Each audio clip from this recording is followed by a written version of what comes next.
A very pleasant morning to you all. Last class, we had discussed about cell division.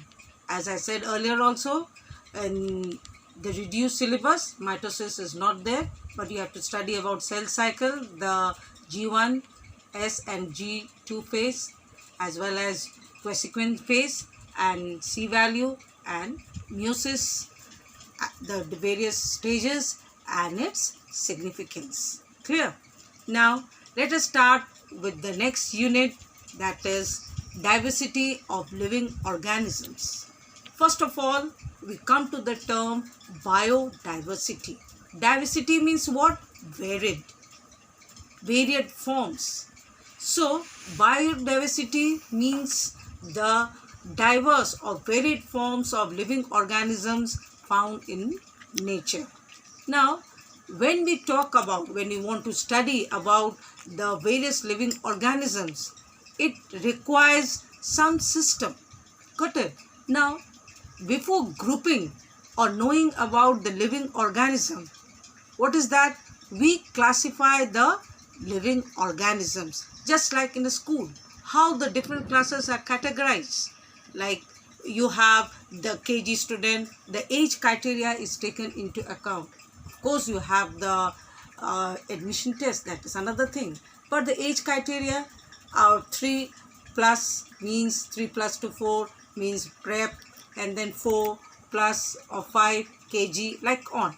Same way, what happens? The living organisms are grouped into various categories. First of all, what is the need was there for classification? What is classification? Grouping of living organisms on the basis of their similarities and differences. Clear? So what was the need? What is the significance of it? Classification of living organism makes our work easier and faster.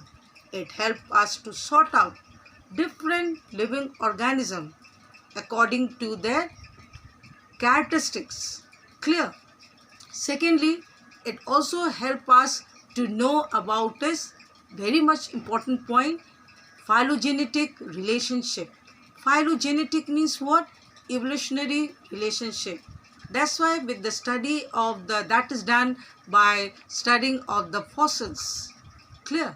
That's why we can, by the study of the fossils, we have made one significant evolutionary significance of the dinosaurs and the present day reptiles. It was possible because of this evolutionary relationship. Clear? Then we have, it describes the particular plant or animal to which group they belong as completely as possible. It helps us to make comparison and also help us to know which species are important for the humankind, for the mankind. What is its value for the human being and its significance to it. Got it? And the interactions. Clear? Next, what happens? Domains, the 3 domains of life. It was first proposed by Carl Weiss. For that, he was also awarded the prize in 2000. So Carl Weiss, he proposed 3 domains of life. Before that, Aristotle, and you know that they had described the living organism, grouped them into plant kingdom and animal kingdom.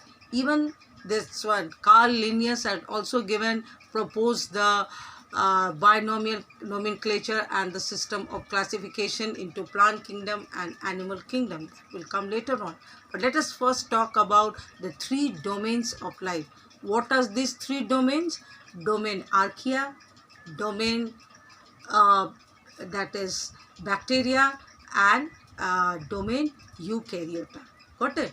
So first of all, we'll talk about domain archaea. Domain archaea, in it includes very primitive, most primitive living organism that came into existence when life was started. We know that life was originated in water, but these living forms they can survive in extreme conditions. Extreme condition means what? They are found in volcanic vents, they are found in polar ice caps, and they hot springs. That means they can withstand very high temperatures and very cold temperatures also. They are commonly known as ancient bacteria. Depending upon the environment where they are found, they are grouped into three types: methanogens, then you have the halophiles and thermidoacidophiles. First of all, let us discuss about methanogens. Methanogens, common name, they are the living forms, primitive bacteria like forms which produce methane. Got it? You have they existed about 3.6 billion years ago. Clear? Now, from the name itself, methanogens, where they are found? They are found in swamps, marshes, termites, gut of cattle. Clear? Now, what do? They utilize that. Earlier you find that we will be talking about the house life originated on this earth. At that time, when you study about it, you know that the earth was a reducing, that the atmosphere was a reducing atmosphere. Got it? There was no free oxygen. Clear? So these living organisms, they were mainly anaerobes. Anaerobes means could survive in the absence of oxygen. So how did they get the energy? By utilizing carbon dioxide, hydrogen and nitrogen compounds. Clear? And these archaebacteria, what is the characteristics? The cell wall is devoid of peptidoglycan. You all have studied under the prokaryotic cells, that is the bacteria. They have the cell wall made up of peptidoglycan. But these archaebacteria, the cell wall is devoid of peptidoglycan. Clear? And that means, and they had the fluid, that is fluidity nature, so that they could survive extreme conditions. Clear? Next we come to the another type. You have the species I have written here: Methanococcus, genesi Methanobacillus. Got it? What is the useful of these methanogens? Useful, they are utilized in sewage treatment. Clear? In modern biotechnology and other functions, but mainly they are utilized in sewage treatment. That means the sewage water contains they help to clean the sewage water by digesting the harmful microbes. Next you have halophiles. Halophiles means what? That is, they are found in those regions which are saline, that is having high content of salt. Got it? So they are found in Dead Sea, and then you have hot springs. Clear? They are heat as well as cold temperature lovers. They are also found in polar ice caps. You have the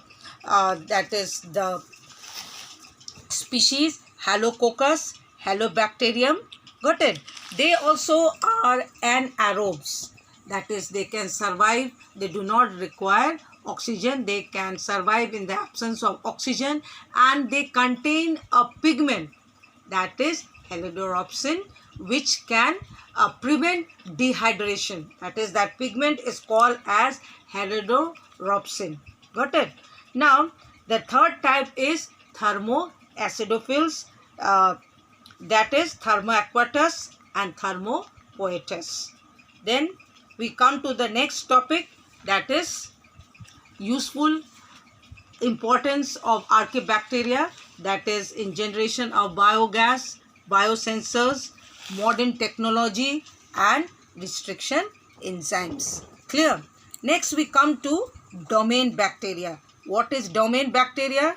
It includes cyanobacteria and eubacteria. Cyanobacteria, other name is blue-green algae. Got it? And eubacteria, that is the present day bacterial forms. Got it? This will study in detail when we do kingdom Monera. Got it? Now domain Eukarya, that includes kingdom Protista, kingdom Fungi, kingdom Plantae and kingdom Animalia. Next come to the topic Mycoplasma. These are the living organisms smaller than bacteria. They are also known as PPLO. PPLO means pleuropneumonia-like organism. They infect the cattle. Got it? They cause pneumonia in these cattle. Therefore, they are referred as pleuropneumonia-like organism. They range in size about 0.1 to 0.5 μm. Got it? Or micrometer. They occur in decaying organic matter, anaerobes, hot water springs, sewage water, and they are so small, very tiny, that they can pass through microfilters. Clear? That's why they cannot be killed instantly, since they can pass through any microfilters. They are, like you say, intermediate between bacteria and virus. Viruses are considered as a borderline between living and non-living, whereas mycoplasma are considered as an intermediate between bacteria and virus. Now, the plasma membrane, they do not have cell wall. Got it? And the plasma membrane or the cell membrane is made up of protein, lipids and cholesterol. Got it? Now, like I said, in this particular unit, you have the reduced syllabus. So, I am going through the topics, what is there in your syllabus. In this unit, diversity of living organism, you have to know about what is biodiversity.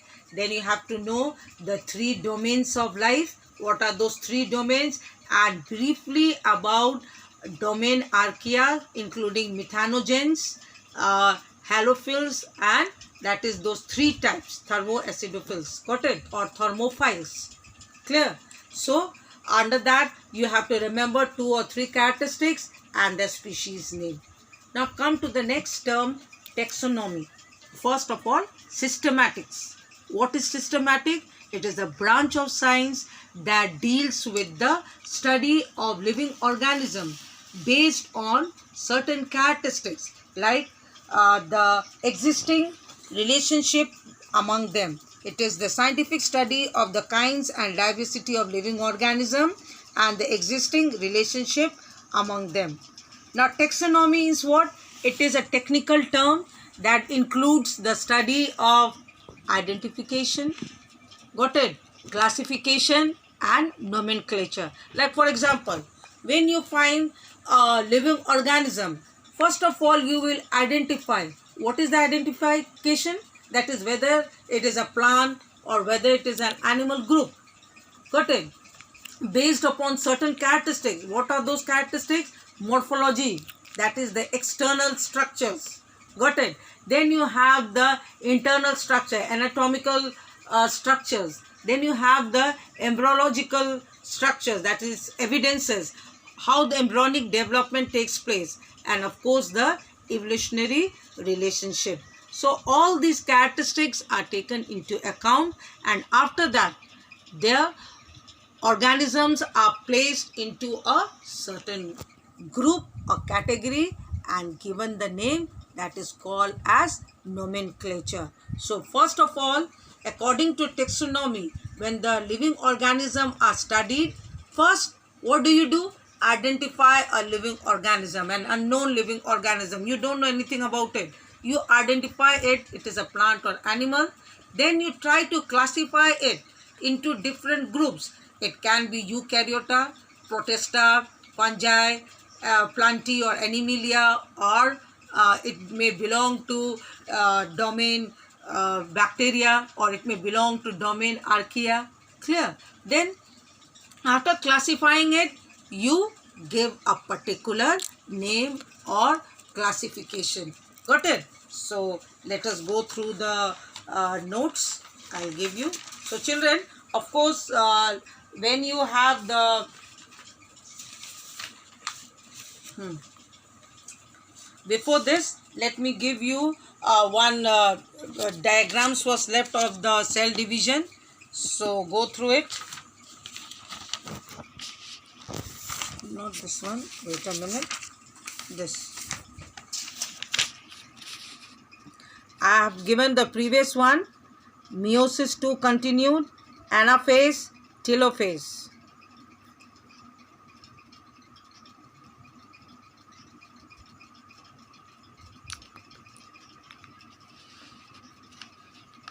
After that, you have the cytokinesis. You already have done cytokinesis earlier also. And then the significance of meiosis that we have discussed. You can see the videos. Then come to diversity of living organism.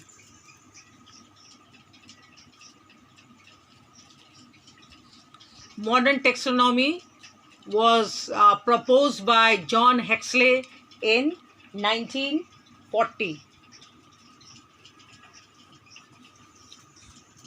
There are three systems of classification: artificial system of classification, natural system of classification, and phylogenetic system of classification.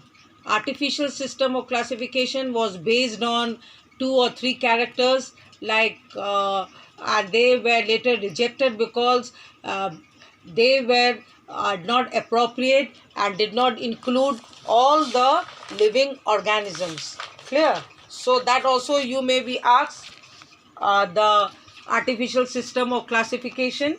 Clear?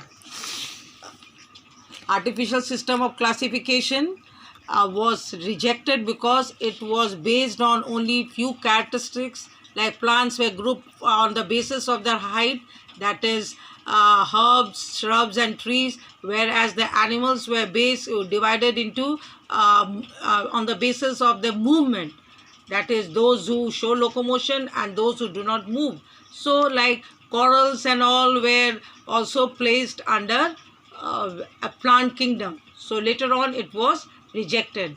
Then we have the phylogenetic system of classification based on evolutionary relationship, and the most widely accepted one, natural system of classification, that was based on taking many characteristics into account depending upon the morphological, depending upon the embryological, anatomical and evolutionary relationship.